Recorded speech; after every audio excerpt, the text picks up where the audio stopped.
Assalamualaikum warahmatullahi wabarakatuh. Kita hari ini akan belajar tentang analisa keputusan dengan pendekatan kuantitatif.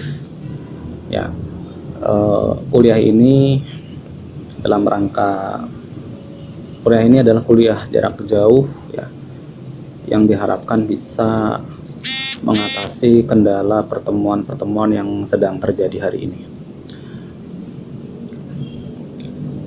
Analisa keputusan kuantitatif ini bertujuan untuk pendekatan analisis dan sistematis untuk studi pengambilan keputusan.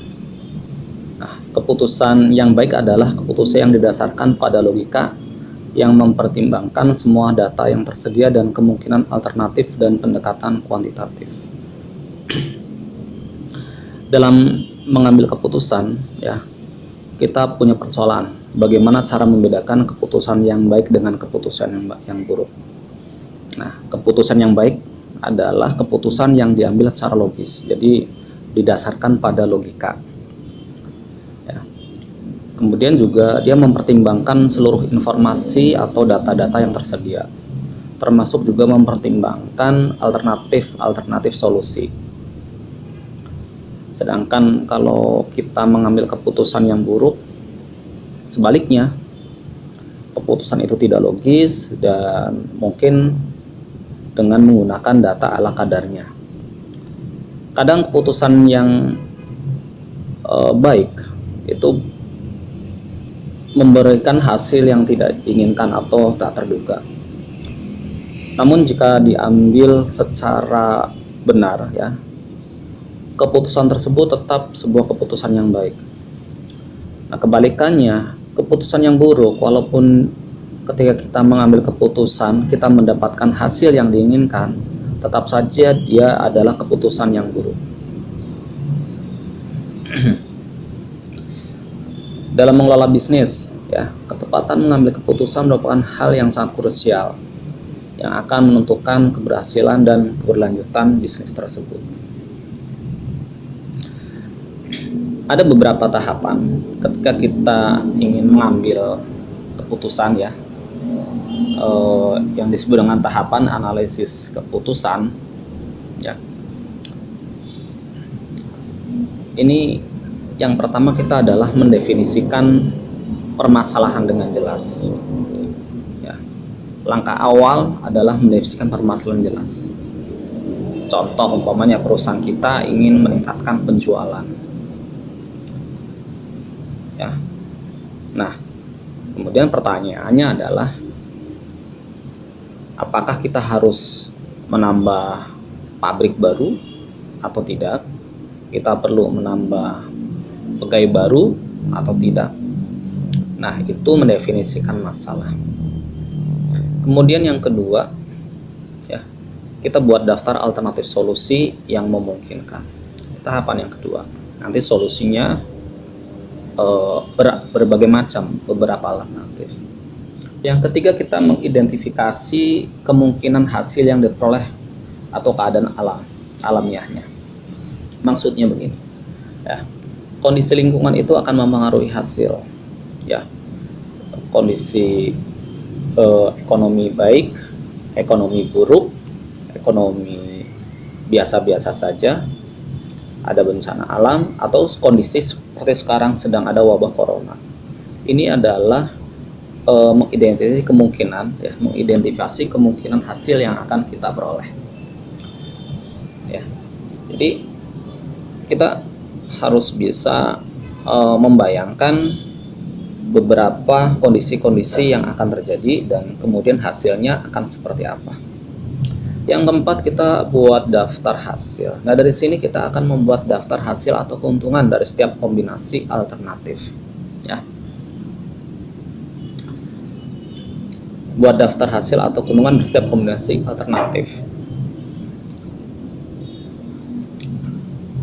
Dalam mengambil keputusan, menuliskan semua kemungkinan alternatif solusi dan hasilnya itu sangat penting, ya.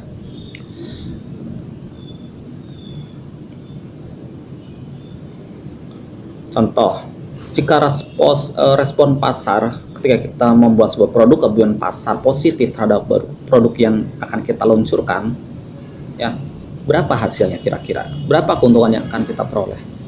Ya, apakah 100 juta, 200 juta?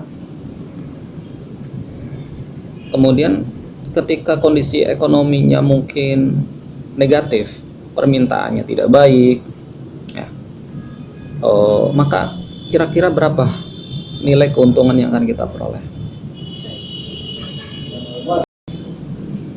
Tahapan yang kelima adalah pilih salah satu model teori keputusan matematik. Ya. Nah, nanti kita akan jelaskan kenapa kita harus memilih salah satu model teori keputusan matematis. Kemudian yang keenam, terapkan model dan buat keputusan Anda. Nah, sebuah kasus ini untuk menggambarkan dalam mengambil sebuah keputusan. Ya, sebuah perusahaan sepeda Fofi ingin meningkatkan penjualan dengan membuat produk baru. Mereka ragu untuk menentukan apakah mereka harus menambah 1 unit produksi baru atau tidak. Nah, di sini berarti kita harus mendefinisikan permasalahan. Tahapan pertama adalah mendefinisikan permasalahan. Mendefinisikan masalah dengan jelas, kemudian masalah di sini berarti pertanyaan, apakah mereka harus menambah 1 unit produksi baru atau tidak. Kemudian langkah yang kedua, selanjutnya menuliskan semua kemungkinan alternatif solusinya. Di sini, ya, perusahaan Fofi memutuskan bahwa alternatif solusi untuk permasalahan tersebut ada 3, yaitu membangun sebuah pabrik skala besar, kemudian membangun sebuah pabrik skala kecil, atau tidak membangun pabrik sama sekali. Sebuah kesalahan yang sering dilakukan pengambil keputusan adalah mengabaikan satu alternatif solusi yang penting. Meskipun tidak membangun pabrik sama sekali, merupakan alternatif solusi yang tidak diinginkan atau bernilai kecil. Tetap saja, ya, alternatif solusi tersebut bisa menjadi pilihan terbaik. Ya. Jadi tidak membangun pabrik sama sekali, ini penting. Langkah yang ketiga, mengidentifikasi kemungkinan hasil yang akan diperoleh, ya, atau disebut juga state of nature. State of nature adalah kemungkinan hasil yang akan terjadi saat pengambil keputusan tidak dapat mengontrolnya. Kenapa kita tidak dapat mengontrolnya? Karena ini adalah kondisi alam, ya. Perubahan alam artinya kondisi yang terjadi karena kondisi eksternal, ya, di luar lingkungan perusahaan, sehingga lingkungan eksternal itu bagi perusahaan sulit untuk mengontrolnya. Sehingga perusahaan Fofi mengidentifikasi bahwa hanya akan ada 2 kemungkinan, ya, 2 kemungkinan hasil yang akan kita peroleh. Jadi dalam mengidentifikasi, kalau contoh di sini mungkin hanya ada 2 kemungkinan, ya, respon pasar positif terhadap produk baru yang akan diluncurkan, atau bisa saja respon pasar negatif. Bisa saja ketika Anda mengambil keputusan, kita bisa mengidentifikasi ada beberapa kemungkinan yang akan diperoleh. Bisa pasar positif, bisa pasar biasa-biasa saja, atau pasar negatif. Ya. Jadi banyak kemungkinan. Nah, kemudian langkah keempat, langkah berikutnya, ya, adalah mengidentifikasi semua hasil untuk setiap kombinasi alternatif solusi dan state of nature, ya. Jadi kombinasi solusi dengan state of nature-nya. Di sini perusahaan Fofi telah mengevaluasi potensi keuntungan yang akan terjadi dalam apa yang akan terjadi, ya. Jadi perusahaan Fofi telah mengevaluasi potensi keuntungan yang akan terjadi. Contohnya dalam kondisi pasar positif, ya, ketika permintaannya banyak, ya, mereka telah mengkalkulasi berdasarkan data-data surveinya bahwa kalau positif, kemungkinan keuntungan yang dia dapat dengan membangun pabrik skala besar adalah 200 juta. Sehingga kita memiliki tabel, ya, tabel identifikasi hasil akan seperti ini. Alternatif pertama membangun pabrik besar. Jika permintaannya banyak, artinya positif, dia mendapatkan 200 juta. Namun jika permintaannya buruk, kondisi lingkungannya tidak merespon dengan baik alias negatif, maka dia akan rugi di 180 juta. Ketika dia membangun pabrik kecil, dikalkulasi untuk membangun pabrik dia akan mendapatkan keuntungan di angka 100 juta. Tapi kalau responnya negatif terhadap produk baru tersebut, dia akan mendapatkan kerugian 20 juta. Sedangkan kalau dia tidak membangun pabrik, maka nol, ya, baik positif maupun negatif. Tentu saja karena dia tidak ada penambahan produk yang diciptakan. Nah, kemudian langkah kelima adalah memilih salah satu model teori keputusan dan menerapkannya untuk mengambil keputusan. Nah, dalam mengambil teori keputusan, kita ada beberapa lingkungan yang perlu kita analisis, yaitu yang pertama adalah tipe pertama, pengambilan keputusan di bawah kepastian, ya. Berarti si pengambil keputusan mengetahui dengan pasti konsekuensi dan setiap alternatif atau pilihan keputusan. Nah, tipe 1 nanti akan kita pelajari. Sedangkan tipe yang kedua ini adalah tipe yang sedang kita bahas, tipe kedua dan tipe ketiga. Tipe kedua, pengambilan keputusan di bawah ketidakpastian. Dalam kasusnya Vivo, maka kita sedang pada posisi 2, ya. Tapi yang pertama akan kita pelajari dulu. Pengambilan keputusan tidak mengetahui probabilitas dari berbagai hasil, di mana si pengambil keputusan tidak mengetahui kedepannya kondisi lingkungan bisnis akan seperti apa, ya. Apakah positif atau negatif. Sedangkan tipe yang ketiga itu adalah pengambilan keputusan berisiko, di mana pengambil keputusan mengetahui probabilitas berbagai hasil, ya. Artinya ke depan berdasarkan data-data lingkungan yang akan dihadapi oleh bisnis, apakah positif dan negatif, ya, itu ada nilai peluangnya. Dalam pengambilan keputusan di bawah ketidakpastian, ya, di sini kita memisalkan perusahaan Vivo berada dalam kondisi yang tidak pasti, di mana pengambil keputusan tidak mengetahui probabilitas dari berbagai hasil mereka. Mereka tidak mengetahui peluang peluang kondisi alam, kondisi lingkungan, kondisi bisnis ke depannya, ya. Sehingga mereka juga tidak mengetahui hasil mereka. Ada 5 teori, ya, model teori yang bisa diterapkan dalam situasi tersebut, yaitu yang pertama maximax atau biasa disebut dengan optimistik. Kemudian yang kedua adalah maximin, disebut pesimistik, ya. Yang ketiga adalah criterion of realism atau Hurwitz. Yang keempat adalah equally likely, Laplace, dan yang kelima adalah minimax regret. Teori untuk maximax, ya, itu digunakan untuk menemukan alternatif yang memaksimal hasil dari nilai maksimum, ya. Jadi keputusan di sini pertama adalah kita akan mengecek di nilai positifnya. Untuk nilai positifnya yang harus kita perhatikan karena dia adalah optimistik. Alternatif membangun pabrik besar itu positifnya adalah 200 juta, ya. Membangun pabrik kecil positifnya adalah 100 juta. Tidak membangun pabrik adalah 0. Sehingga nilai maksimumnya adalah 200 juta membangun pabrik besar. Dalam maksimal atau keputusan optimistik, maka keputusannya adalah membangun pabrik besar karena mendapatkan keuntungan yang paling maksimal. Bagaimana dengan teori maksimin atau pesimistik? Nah, teori ini digunakan untuk menemukan alternatif yang memaksimalkan hasil minimum, ya, memaksimalkan hasil minimum. Teori ini karena pesimis, maka yang diperlihatkan di sini adalah nilai kerugiannya, ya, nilai kerugiannya. Jadi kita harus temukan hasil pembayaran paling minimum, ya, sehingga kita di sini akan mengecek nilai minimumnya adalah ini ya, negatif minus 180, minus 180 juta, minus 20 juta, dan 0. Setelah itu pilih alternatif dengan jumlah maksimum. Nah, di antara minus 180 juta, minus 120 juta, dan 0, yang paling maksimum adalah 0.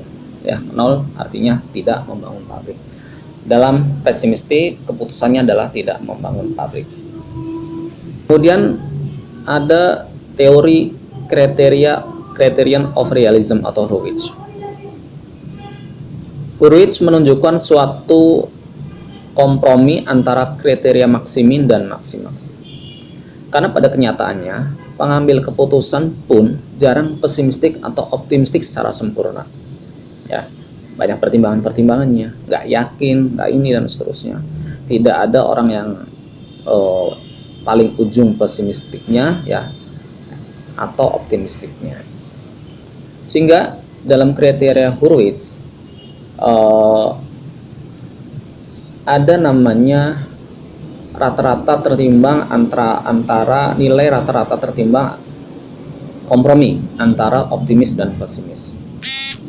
Namun sayangnya Hurwitz mengabaikan beberapa informasi yang tersedia. Dia hanya pada posisi optimis dan pesimis ya. Tidak bisa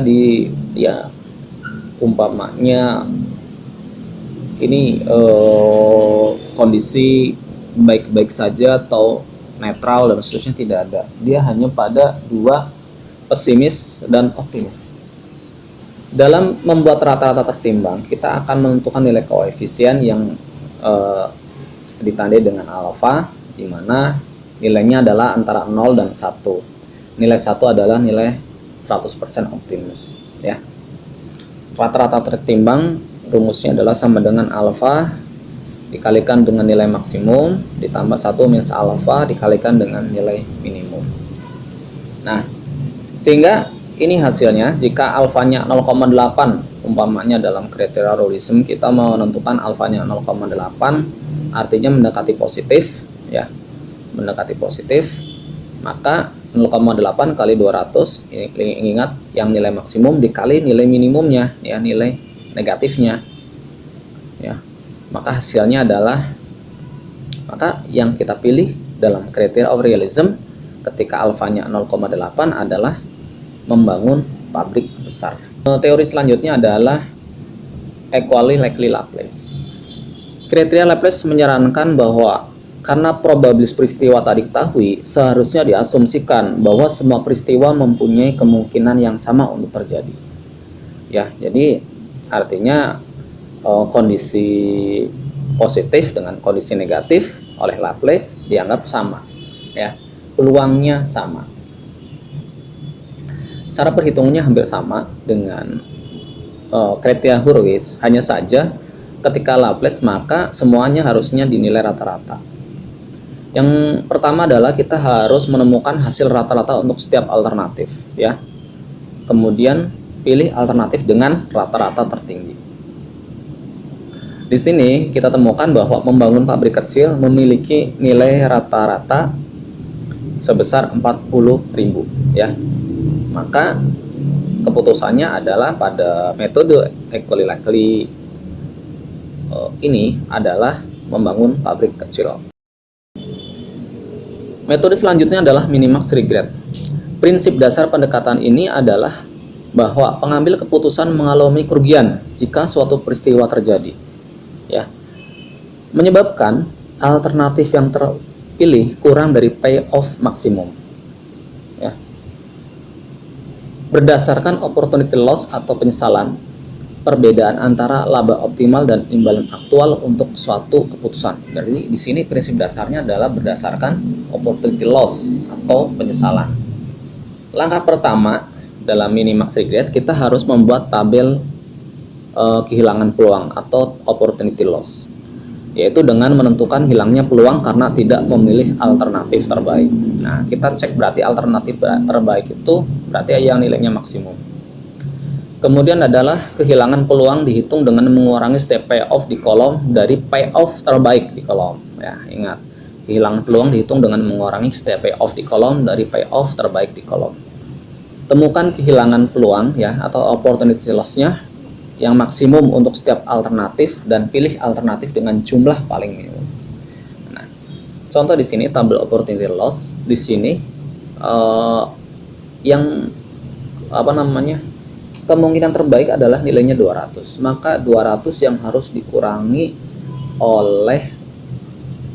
oleh data pada kondisi positif ya.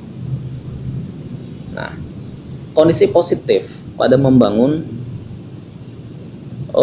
pabrik besar adalah 200, maka 200 kurangi 200. Kondisi positif ketika membangun pabrik kecil adalah 100, maka membangun 200 dikurangi 100. Kondisi positif ketika tidak membangun adalah 0, maka 200 dikurangi 0. Demikian juga ketika menghitung pada row negatif. Kondisi terbaik ya ketika posisi negatif kita memilih 0 ya, lihat di kasus sebelumnya ya, 0 adalah kondisi terbaik. Nah, atau di pesimistik ya, 0 adalah kondisi terbaik. Pada kondisi pesimistik 0 terbaik, maka 0 dikurangi minus 180 juta. Kemudian pada minus 180 juta adalah kondisi yang didapatkan negatif pada membangun pabrik besar. Kemudian 0 dikurangi minus 20 juta. Minus 20 juta adalah kondisi ketika mengalami kerugian membangun pabrik kecil ya. Kemudian yang terakhir adalah 0 dikurangi 0, di mana 0 dikurangi kondisi pada saat dia tidak membangun apa-apa ya. Sehingga kita akan mendapatkan tabel opportunity loss-nya seperti ini. Sehingga kita didapat ya, kita harus memilih semua data di sini yang nilainya paling maksimum. Membangun pabrik besar itu untuk positif 0, untuk negatif 180 juta. Maka yang nilai maksimum berarti kita pindahkan ya, 180 juta. Kemudian membangun pabrik kecil itu 100 juta dengan 20 juta. Maka 100 juta yang paling maksimum dibandingkan 20 juta. Tidak membangun pabrik itu 200 juta ya, dan 0 ya. Ini adalah kemudian kita pindahkan nilai maksimum 200. Dari nilai maksimum dalam minimax regret kita pilih penyesalan yang paling kecil. Penyesalan yang paling kecil adalah 100 juta. Jadi dalam minimax regret keputusannya adalah di angka 100 juta. Demikian terkait dengan pengambilan keputusan yang tipe berapa? Tipe 2 ya, tipe 2. Tipe 2 yaitu pengambilan keputusan di bawah ketidakpastian. Oke, terima kasih, semoga bermanfaat. Nanti akan masuk pada tipe ketiga, pengambilan keputusan beresiko. Assalamualaikum warahmatullahi wabarakatuh.